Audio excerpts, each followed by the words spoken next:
Shri Kandukuri Veeresalingam పురమందిరం town హాల్లో ఉన్న Jubilee public library ఆధ్వర్యంలో నిర్వహింపబడుతున్న 57వ జాతీయ గ్రంథాలయ వారోత్సవాలలో భాగంగా రెండవ రోజు జరిగిన దేశభక్తి గీతాలు పాటల పోటీలలో నగరంలోని అనేక పాఠశాలల నుంచి చిన్నారులు పాల్గొని దేశభక్తి గీతాలు ఆలపించారు. ఈ పోటీలకు జడ్జిగా సంగీత ఉపాధ్యాయురాలు ఈశ్వరి వ్యవహరించారు. లైబ్రరీ కార్యదర్శి కార్యక్రమం నిర్వాహకులు ఆకుల వీర్రాజు మాట్లాడుతూ పిల్లలందరూ చదువుతో పాటు సాహిత్య, సంగీత, క్రీడా రంగాలలో ఏదో ఒక దానిలో ఎంచుకుని ప్రావీణ్యం సంపాదించడం వలన వారికి సమాజంలో గుర్తింపును తీసుకువస్తుంది అన్నారు. ఈ కార్యక్రమంలో town hall Jubilee public library సభ్యులు Jagannatha Venkatareddy, Nallam Srinivas, librarian V T V Subbarao, S V Ramanarao తదితరులు పాల్గొన్నారు.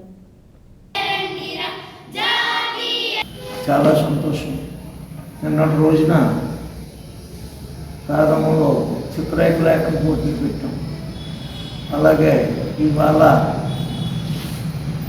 పాటల పోటీ, సినిమా పాటల పోటీ కాకుండా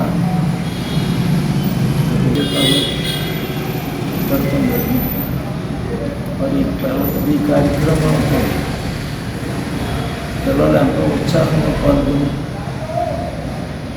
వారి యొక్క నైపుణ్యం, వారి యొక్క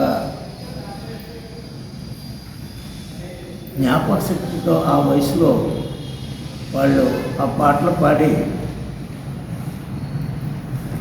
ఎంతో ఆనందపరిచారు. ఆ పిల్లలందరినీ అభినందిస్తూ వారికి మరి 20వ తారీఖున ప్రైజ్ డిస్ట్రిబ్యూషన్ కూడా ఏర్పాటు చేశాం.